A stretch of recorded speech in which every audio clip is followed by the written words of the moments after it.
All right, guys. Happy Community Manager Appreciation Day 2016. We're actually on hour 14 of 24 hours of live Google Hangouts celebrating the day. We've been celebrating as a community of community managers for 7 years now, ever since Jeremiah Owing tweeted out that, hey, there should really be a day, the fourth Monday of every January. Let's celebrate community managers everywhere and call it Community Manager Appreciation Day. So we've all been doing that for a while. For the last 4 years, we've gotten together on live streams like this. The last 3, we've been doing 24-hour hangouts with people all around the world. And for the last 3 years, we've done awards just to recognize people in our industry. And this year we had over 300 nominations, so that was great. A lot of people giving love to their fellow community managers. My name is Brew. I'm the Director of Awesome with BTC Revolutions and also co-producer at My Community Manager. And really excited to be here for this great day celebrating this community. Hey everybody, I'm Sherry Ruddy. I'm the Community Manager at Magento and co-produce CMGR Hangout. Hey guys, I'm Brock. I'm the founder of Amplify Your Biz, and I am a community manager over at Meshfire here in Seattle. Hey guys, I am Dom. I am a community manager and project manager at Be the Change Revolutions, as well as co-host CMGR Hangout with Sherry and Brew.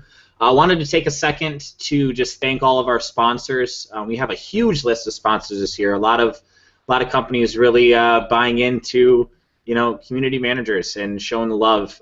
So a big shout out to Salesforce Community Cloud, to Higher Logic, Online Community Results, Sprout Social, Vanilla Forums, Zoomph, communitymanagement.org, socialmedia.org, Amplify Yourself, Igloo Intranet, and Meshfire.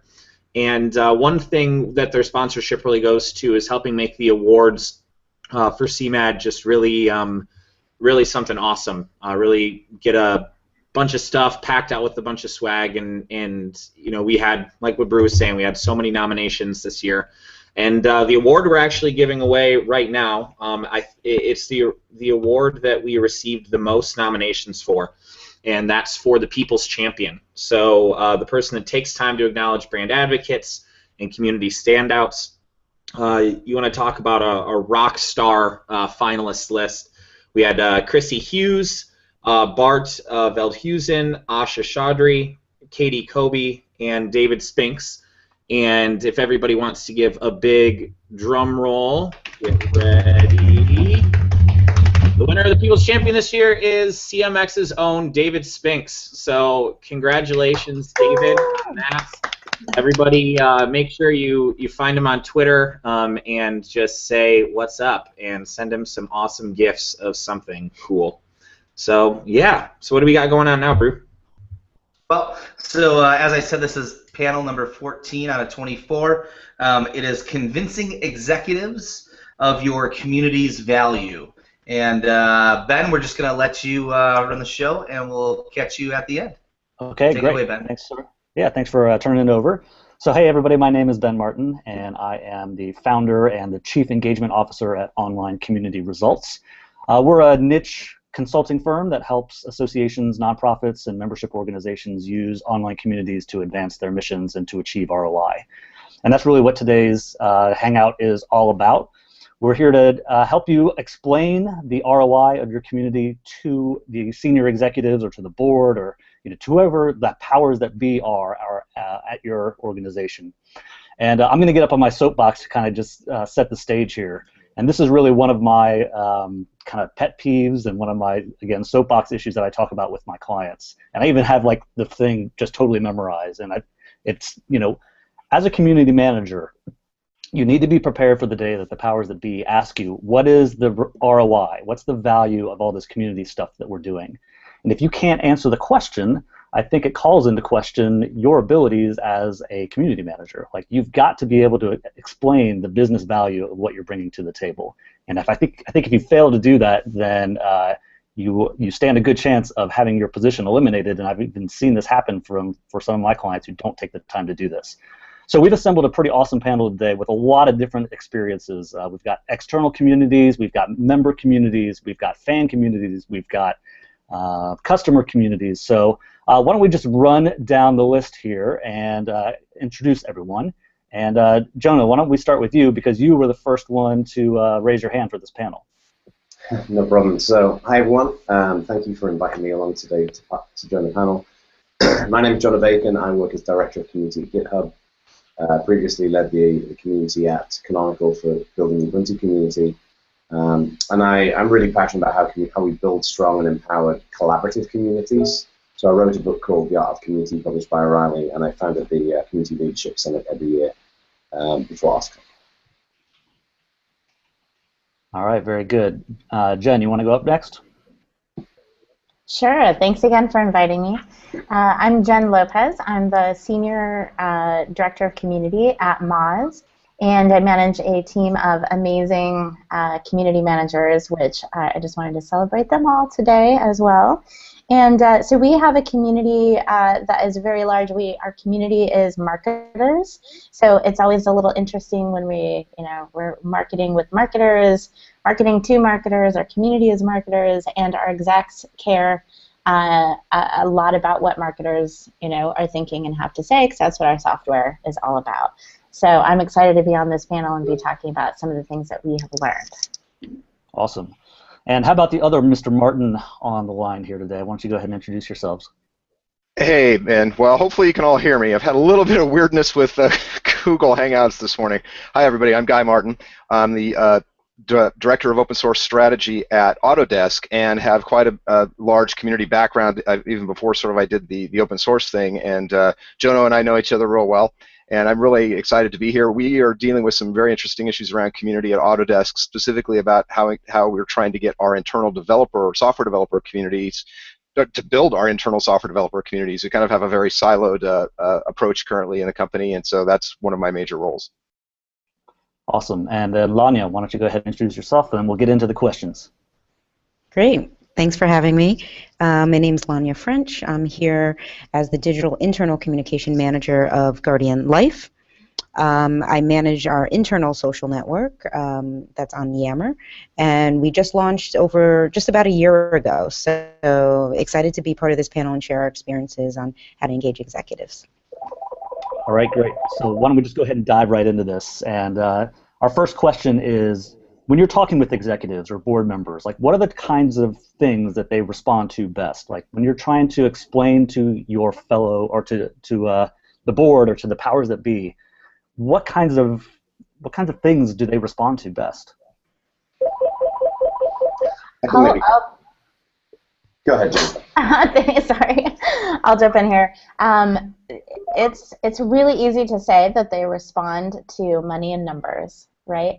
It's a big thing as an executive. You're trying to make sure that the company is constantly running, that people are getting paid, right? So they really care about money and numbers. I do think it goes well beyond that. And one thing that I have started doing myself and encouraging the team to do is actually to learn whether it's I took an accounting and essentially an accounting and I can't think of the other word, class that helped me to be able to understand when they're talking about financial statements and whatnot, so that I can take that back and say, how does this actually work with these other things? I have a journalism degree, I don't have a business degree, and so it was something that we have found internally, that even being able to talk to them in the same, using the same words with the same mindset has been really helpful.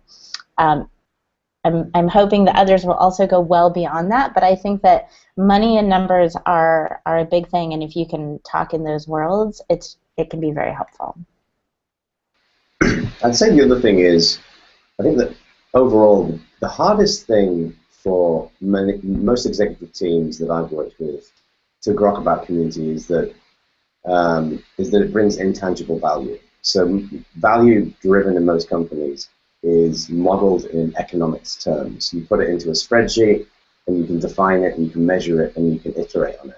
Whereas community value isn't like that. It's relationships, and it's trust, and it's accountability. and that's really hard. And so I'd say that the most important thing, at least from my perspective, is identify, when you're thinking about how to sell your community strategy to your executives, think about the value that it can bring in practical terms, to Jennifer's point, about how it can benefit the company, but then also to think about that within the wider context of the bigger vision. I think the mistake a lot of community managers make is that they go into the executive briefing for the first time with all the vision, and the execs say, yeah, that's really nice, but what are you actually going to deliver? And yeah, I think you have to come out of that meeting with a really crisp set of deliverables. So I always recommend, think about the first quarter that you're going to be in, and define some really practical, shippable goals. And then that will, I think, start building trust. But the trust will take months to build, in my mind. Lanya, how about from your Yep. perspective as somebody who's running like an internal community? How do you talk with your executive team about the value that you're creating? Yeah, definitely. I think building on what the others have said, you have to go in there and have a goal of what the business leader is going to understand. So I like the money and numbers concept, but also around business value and also around process improvement. That's been really big for us. So I've talked to leaders about, well, what are your goals? What are you trying to achieve? What kind of product launches are you trying to do? And how can our internal community help support that through conversations, connecting people, expertise, information, and really helping people to work smarter, not harder. Yeah, so kind of to summarize what we've been talking about here, I think we can kind of put some bookends around this conversation by saying executives respond to results, like they respond to the ROI, they respond to dollars and cents, and that's their language. To Jen's point, is that's the language that they speak. And I think as a community manager, like Jen did, you've got to get your A game ready to talk about dollars and cents. So that means using those spreadsheets, like Jonah was telling about. But also being able to go to an executive and say, look, it's not just the dollars and cents here. We do bring a value that's kind of intangible. So we have better camaraderie amongst our employees. Like, how do you put a value on that? Or we've shortened our decision-making process or timeframes. Like, can we put a dollar value on that as well? So yeah, this has been a good part of the conversation here. So maybe let's get down into a little bit more of the nitty-gritty on this. And I'd like to hear from those here. Like, are there certain executives that you have a hard time convincing of your community's value? Like, who sitting around the boardroom table has been the toughest to convince? For us, it's definitely a CFO, because again, it comes to the money aspect, and when it comes to community, as Jono stated, it's not, community member finds us, comments on a blog post, or goes to the forum and automatically like buys our software. It doesn't happen like that, right? It takes a long time of participating and being a part of the community before they then go through the process of maybe taking a free trial, right? So the process is really long.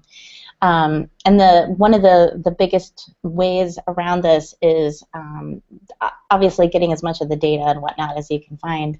But I think being able to explain and tell that story and explain that traffic isn't just, you get all this traffic to the site and a certain percentage then goes through the funnel and blah, blah, blah, blah. They're, starting to talk all those numbers, right?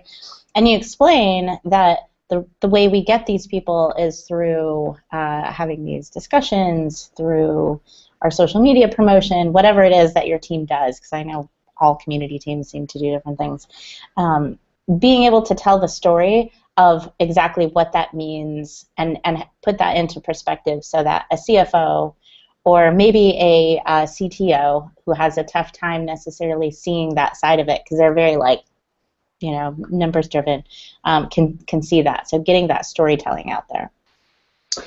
I'd say building on top of that as well, I think a lot of it really depends on the kind of organization. So when I was consulting as a community manager or building community leadership, it would vary widely where the pushback came from. So I think there was definitely a consistency around companies where community is very new, it's very different. I think marketing is often a place where people get a little bit worried because they feel like it's encroaching into their world and in a way that's new and different and weird.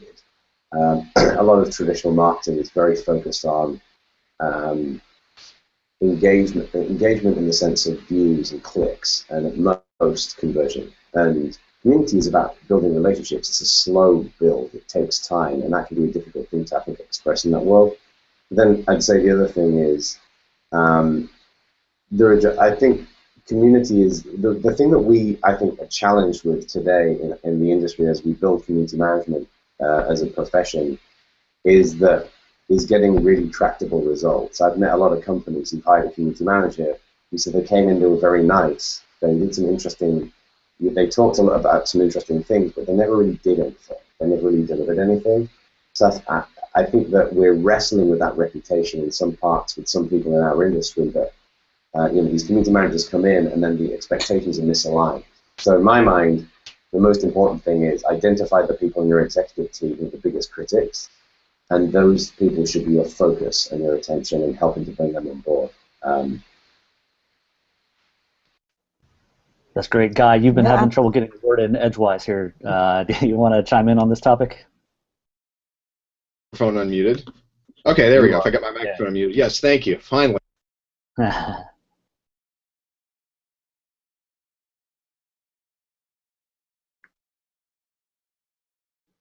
Well, we had you for a minute there, Guy. I'm not sure what happened.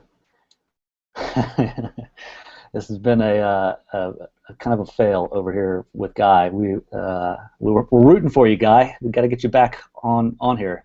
Wanya, I saw you trying to get a word in there, so go ahead and take it. Sure, I'll just jump in.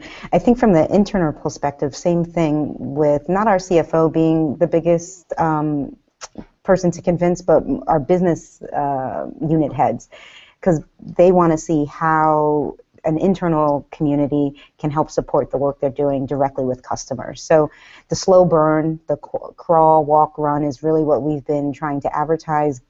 Find the low-hanging fruit of just getting people into the community, talking about something, asking questions, seeing the value that their questions can get answered from people they don't even know, sharing information with each other, and then moving on to the bigger business objectives that these leaders can really sink their teeth into and say, hey, now that people are talking, let's get them talking about your project or your product and how that can support them and make it better. Yeah, I would imagine that trying to justify the value of an internal community has got to be one of the hardest sells.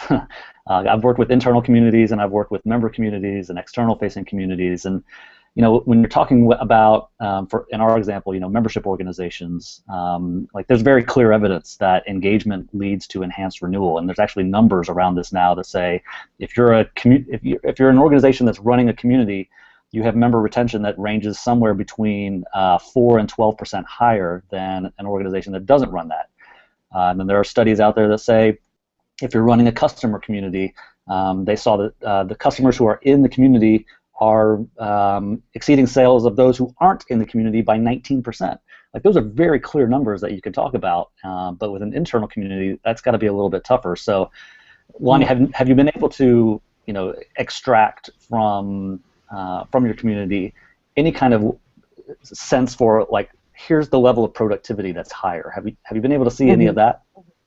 I think so. So like I said, we just launched last year, and in that first year we've already seen successes of people even commenting in the community saying, hey, I didn't know that existed, or I was working on the same project, let's get together and talk about how we can join efforts. Or we have an internal help desk, and so someone posted on the community saying, hey, I wish the help desk did this in one of their groups, and the help desk quickly responded and said, hey, we're going to implement that based on this employee suggestion. So we've seen a lot of little improvements like that, and then we want to, as people get more comfortable going in, talking, and that whole transparency I think is really scary for employees, then we can help them move towards bigger and better things.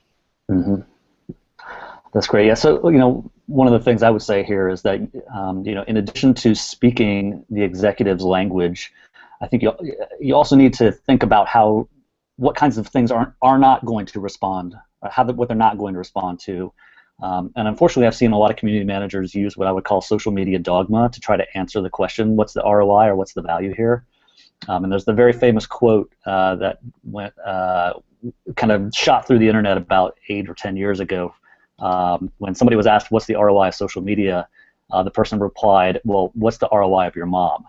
And I mean, if you're going to use that kind of language with your executives, I think you're going to hasten your exit from the building. I mean, that's just not an acceptable response. I mean, put yourself in the shoes of someone who's asking, hey, what's the, like, what are you bringing in dollars and cents? And you reply with something like some kind of social media dogma like that. I just think it's not in your interest to use that kind of stuff, which is why I always hammer home with my clients, let's get to dollars and cents, because that's the language that the execs are speaking. So, Guy, I think I actually heard you, and I can see you on the screen. So, dude, take it. Okay, well, let's see if we can get this working now. So yeah, this is all very interesting because one of the conversations I have to have repeatedly with my executives who we're building product, we're building software product at Autodesk, and they realize that I think the reason they hired me is that they've found out that, hey, we're creating all these different duplicate functionalities because we have different silos in the company that aren't working together. So trying to build communities around common software components, in my case, makes a lot. It's easy for them to kind of see the value there in dollars and cents, not directly, but because of kind of what they're paying now in terms of having to recreate this functionality repeatedly. So it's a little bit easier in my case. The challenge I have from them is they've said, okay, well, you've been here 8 months, so where are all of our common components? It's like, okay, guys, not only does software take a while to build, but communities take a while to build. So, we're making steady progress, and I think for us, it's about kind of finding milestones in terms of, okay, we've got this many kind of smaller common component communities built up, and that's where I'm spending a lot of my effort right now. Very cool. And Jen, did we get to hear from you on this round? I think maybe you got cut off. I think I said one thing. I did want to say that. So one thing that we found, we have found that our community members vest at a higher rate. So that is one of the things that having that number, even just using those terms of vesting and knowing that they vest at a higher rate. If somebody was a community member before they signed up for our software, they stick around longer, right? Using some of those words is really helpful, and people, the E-team responds to it. Very cool. Any closing thoughts from anyone else before we leave this topic and move on to the next one? Seeing none. So tell me, like, from your experience, what are the top objections that the executives or the board have? Like, what are you hearing from them when they express some reluctance to step up their engagement in the community themselves, or to fund a new community project? Like, what are you hearing from the powers that be who are holding the purse strings?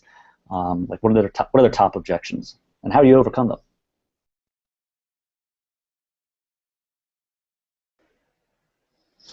For us, we find that one of the biggest objections, and it's not necessarily an objection, it's more of how things are prioritized.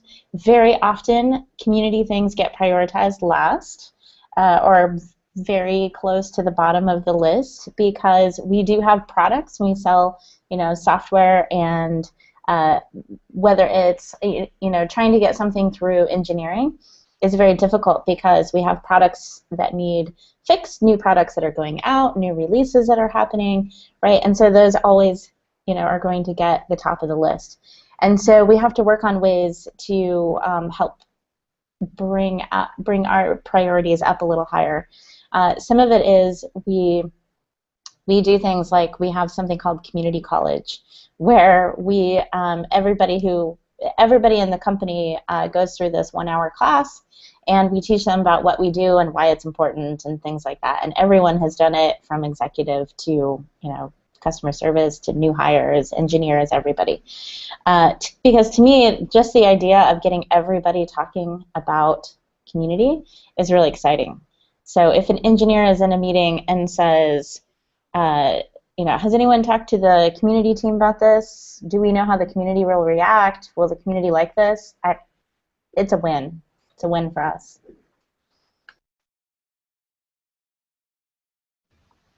Anybody else care to take this one on? Sure. Yeah, go for it. I'll jump in. From an internal perspective, we get a lot of pushback around I don't have enough time, or I don't know what social media is, or the ease of use. They think it's very difficult to use, or they'll say not everyone's on there, so why should I talk? And they revert back to email. So it's kind of a chicken and egg argument with them. So we're trying to ease them into using it more through town hall events, management meeting events, so it becomes second nature and not feels like something else to do, especially from their participation point of view. So they know every town hall now will have a community component for Q&A. So we don't use a separate dashboard, we use the community. And even employees know now that they can go ask questions through our community instead of through email or a separate function. So we're trying to embed it in easy ways that employees can, and managers and executives can use on their day-to-day basis, so it doesn't feel like another thing they have to do. And just one last point about gaining adoption, we have something called the Yam Jams on Yammer as well, where it's like a tweet chat or a hangout where we'll have an online, dedicated hour of time online in the community where we're talking to leaders or subject matter experts about a specific idea or product where they want to gain feedback and get more information or just drive awareness with employees. So that's been very helpful as well. Cool. Guy, how about you? I see your lips moving, but I don't hear you yet. I wish I could read lips. It looks awesome, but unfortunately I can't. Maybe somebody else down here can and can interpret for you. Yeah, so I think to Lanya's point, one of the most difficult parts about this is the chicken and the egg issue that she talked about. It's like, I'm sure the others on the panel here have read the most recent Community Roundtable report, and talking about how when executives are involved in those communities, how much more effective they are. But of course, an executive is going to look at a community that's not super active at the moment and say, well, why would I get active in this? And when you say, well, if you get active, then that kind of signals to the rest of the community that, hey, this is important to us, and so they'll be more likely to get involved. Trying to make that argument is, it's kind of circular logic, and I'd be curious to hear, if anybody has experience on how to turn that tide.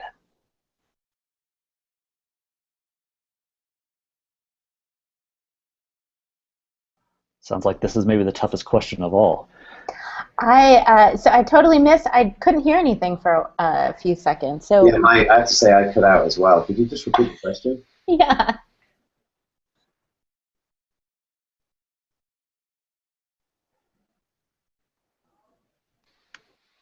No. Did we lose Ben? I think I'm back. Oh, yeah, we Right. can hear you.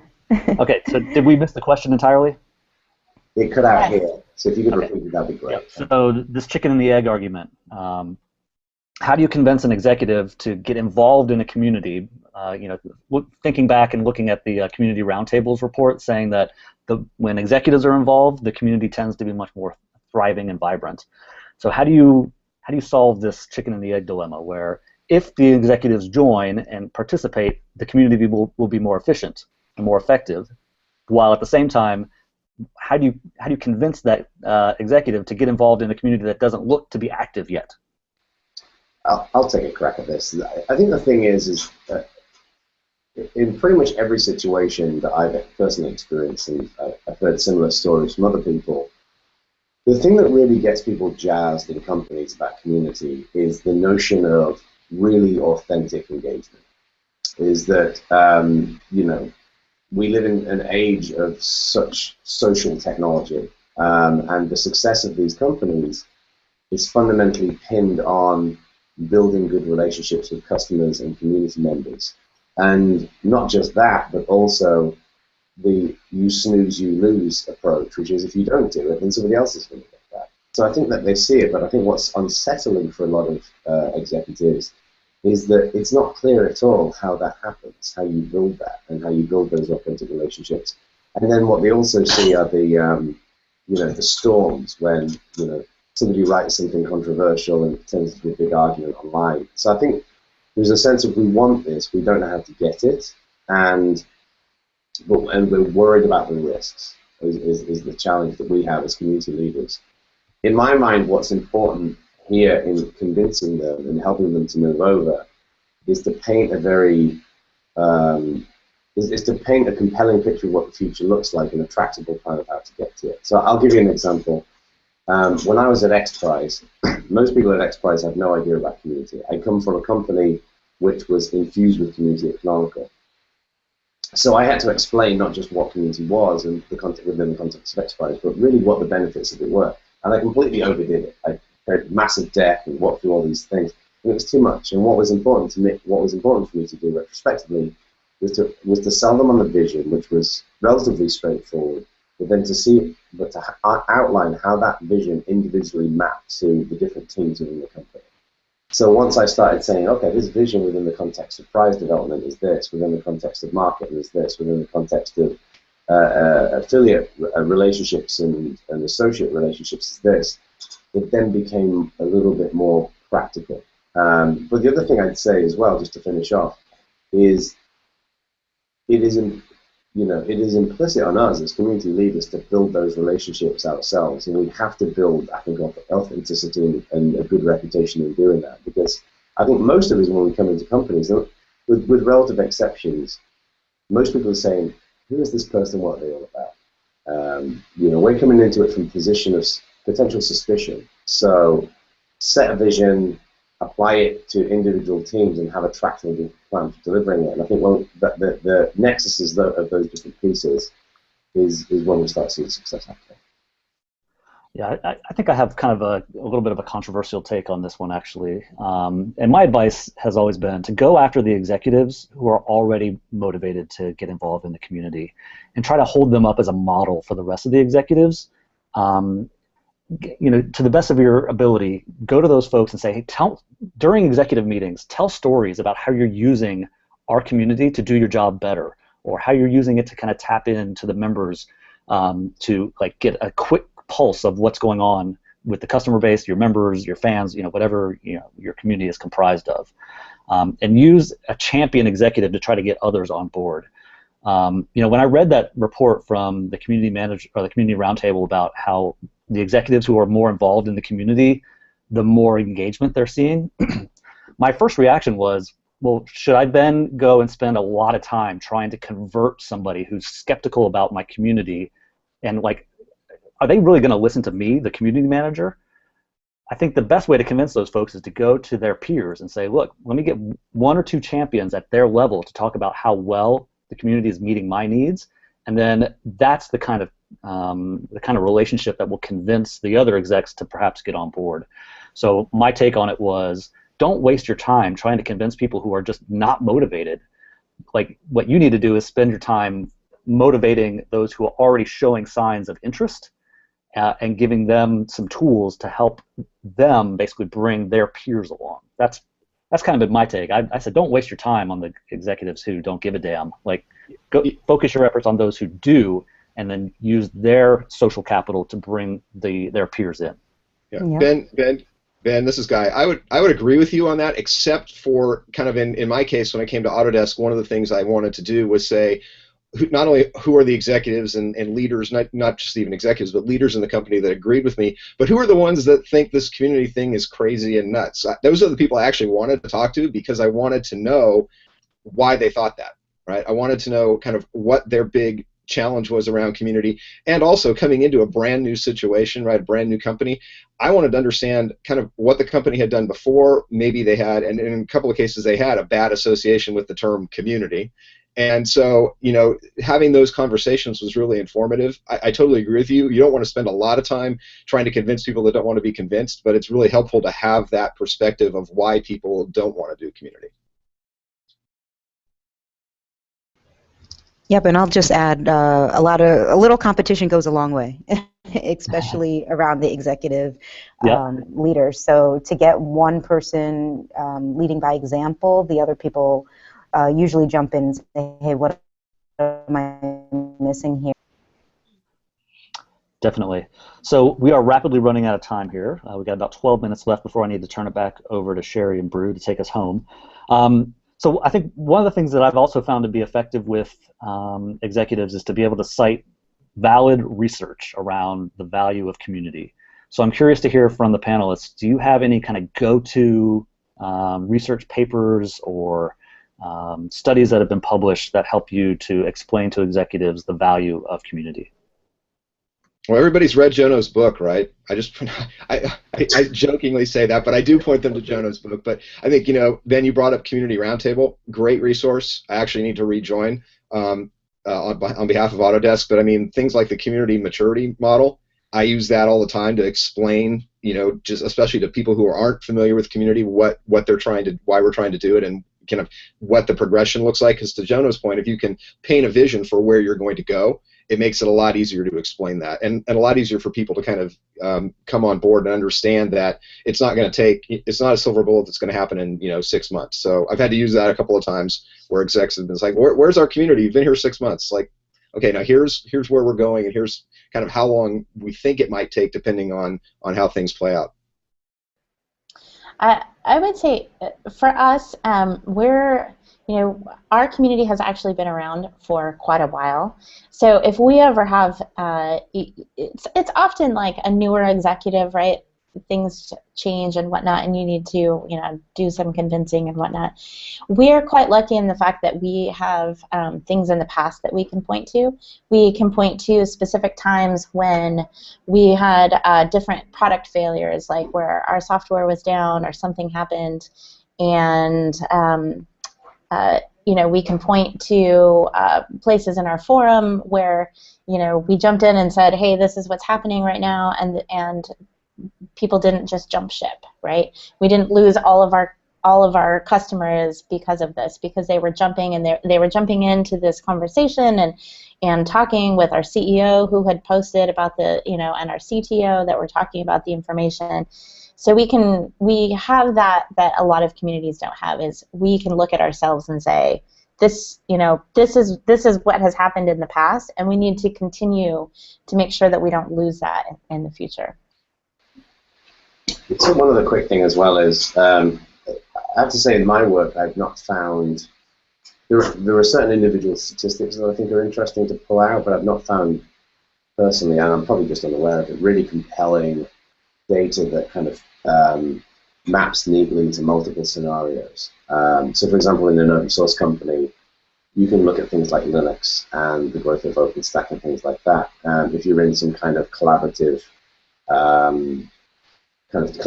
knowledge community, you can point to the Smithsonian valuing Wikipedia at tens of billions. But outside of those individual pieces of data, I think what's more interesting to me is looking at similar success stories of communities and just looking at what they've accomplished and how they've grown. So if you're doing some kind of, if you're trying to build a global community, I'll give you an example, growing a global community of teams of XPRIZE.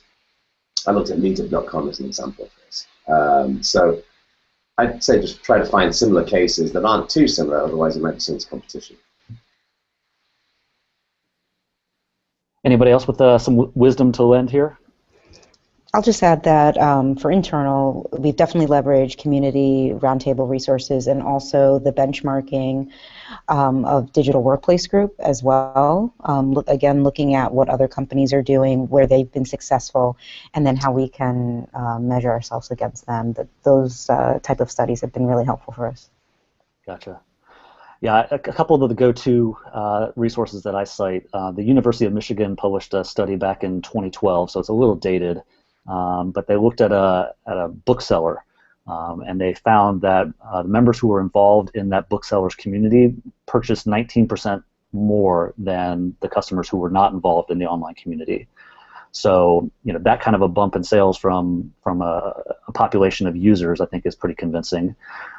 Something that's more recent and maybe a bit more germane to my work, because I do work with membership organizations and associations, is the members who are the organizations that are running an online community are seeing a retention rate of their members at a clip that's 4 to 12% higher, depending on the type of organization, whether you're individual membership or for company membership or some kind of a hybrid.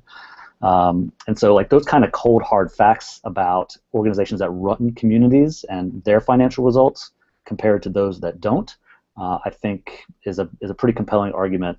So even if you don't have anything to show directly for your work up to this point, you can still hold up the research and say, look, here are some examples of how this plays out. By the way, that second study about membership organizations was run by one of our fellow CMAD sponsors, Higher Logic. So just wanted to give a shout out to them for commissioning that research.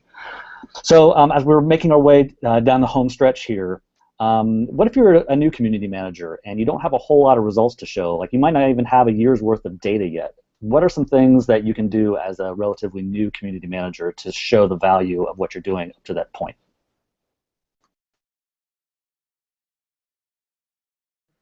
I think a lot of it goes back to getting other people in the organization talking about community.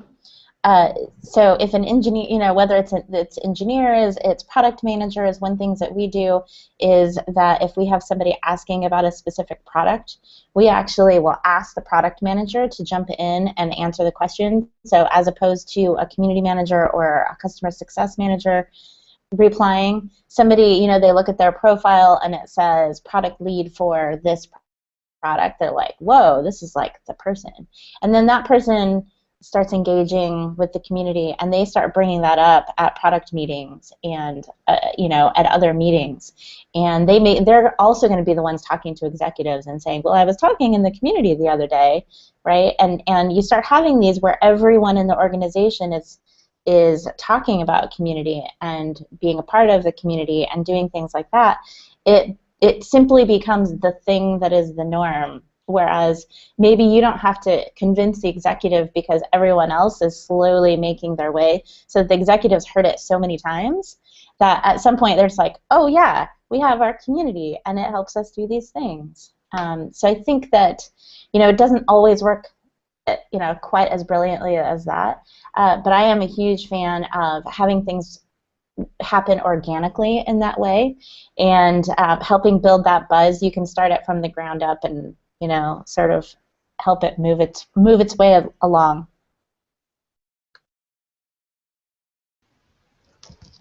I'll add my 2 cents from the internal point of view. Definitely trying to get some low-hanging fruit and finding that champion. Some of what we've said before, find that executive champion, but also find other managers that can help you spread the word as well. So some of the things that we've done to just get people into the community and start using it have been, we've had photo days, so everyone needs to complete their profile, and we'll provide a photographer for you with a nice backdrop so you can take a nice headshot so you don't have an excuse to not have a photo in there. We've had some contests with some, low-level swag, water bottles and T-shirts and stickers and pens. People like things, so we've had some contests like that for people to get involved and just wanting them to ask questions. So just get people talking. That's the first step. And once you see they're talking, then you can help guide them, guide those conversations. And my favorite is nudging behind the scenes. So Jen talked about the organic behaviors, but a lot of the times what seems organic is a lot of manipulation in the background as well. So there's a lot of nudging behind the scenes saying, hey, can you go answer that? Or did you see that? Make sure you go out there. So I think, be aware that it's not going to happen overnight, but don't give up, because it is a crawl, walk, run experience for sure. Yeah, so one of my killer tips around this is, well, the first one is, and this isn't the killer part, but this is what you should be doing if you're early on as a community manager, is do not be silent. Be as noisy as you can about what you are getting. And at this point in the game, like if you're only 3 to 6 months in, you might only have vanity metrics to show, like number of replies or number of likes or something like that. But make sure that you're getting that message up to the executive team so they can see what's going on, so that they can see that, hey, I'm not just sitting in a corner tweeting all day. Like I'm actually, like, here's what we're getting back from it. But especially early on, and I think Guy mentioned this, is that it takes 6 to 12 months in many cases for a community to even start showing results. But one of the things that you can do to help tell a story about how the community is doing what it was meant to do is to take screenshots of members helping members, or whatever that community was intended to do. Capture the moments, capture the stories and the screenshots of that stuff actually going down, and then put those into your reports. So we recommend to our clients that they report out on a monthly basis at a minimum, and especially if you're in that first 12 months to 18 months, lots of screenshots to say, here's the community actually doing what we said it was going to do. So even if my numbers aren't there yet and I can't quite yet point to dollars and cents on the balance sheet, on the community value, at least I can show that, hey, this community is doing exactly what we wanted it to do, and being able to tell that story. Any closing thoughts around this topic? I was going to go for closing remarks or parting shots from everyone, but anybody else have something to talk about here on community managers who don't have a whole lot to show yet because they're so early on? Yeah, I just wanted to add one thing that we used to do is, along with those screenshots and things, we would literally print them out and tape them up on the wall so that people can see them, right? So you take it to somebody says something nice about a thing or help somebody out, or whatever the case is, you like print it out, tape it up, people are walking by and they're like, what's that? And again, it's just one of those things that gets people to start talking about what's actually happening. That's awesome. All right, so let me hear from everyone, like your tweet-worthy takeaway from today's panel. Like in 140 characters or less, what's the top message you want everybody out there, the countless billions watching CMAD, to take away from this panel?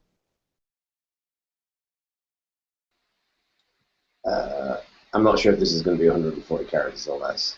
I find Twitter hard. I think the key thing I'd say is convincing execs of a community strategy can sometimes feel like an unassailable mountain, but it is absolutely assailable if the approach that you take is measured, reasoned, and practical. And it's not just about, I think the key thing, the thing that someone said to me once, who I used to work for, was it's not about knowing all the information, it's about packaging up the information in the best way for the audience. I think that's the key thing that helps people to be successful.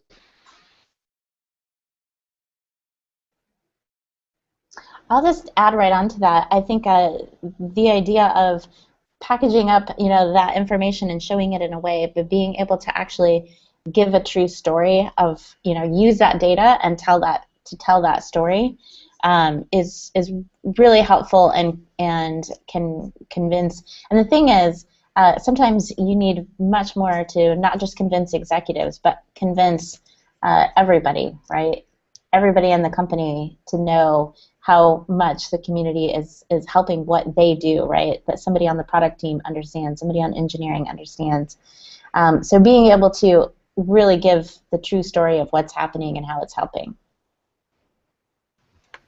Yeah, I'll jump in too. So I think definitely find that champion, whether it's at the exec level, definitely, or at a mid-management or a VP level, someone that's going to help champion your community, and realize that it's not a one-size-fits-all as well. We've been talking a little bit about tailoring it to different business areas or product lines, and it's definitely not a one-size-fits-all. So how this group is going to use the community or leverage information or news from the community may be different from another. And definitely, last point is to find that authentic voice. So if employees or your community members aren't talking about what you want them to talk about at first, but they're still talking, leverage that engagement into the topics that you want them to. So as long as they start talking about what they're interested in, you can kind of steer that conversation to drive the business value that you're looking for. That's great. And so mine would be to take a page out of Jen's book and learn and take steps to actually speak the language.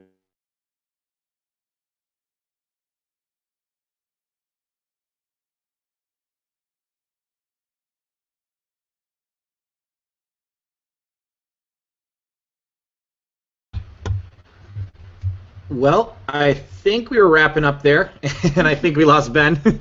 But yeah, that was great, guys. Really appreciate all the insights and everything that you guys had there. This is tricky topic.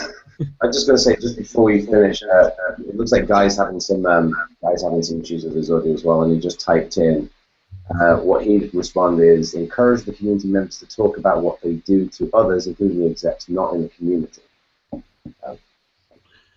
Awesome. There it is. Well, thanks a lot, guys. If you have any follow-up questions for the panel, you know, we can talk about this for quite a long time. Make sure you send them some tweets and continue the conversation.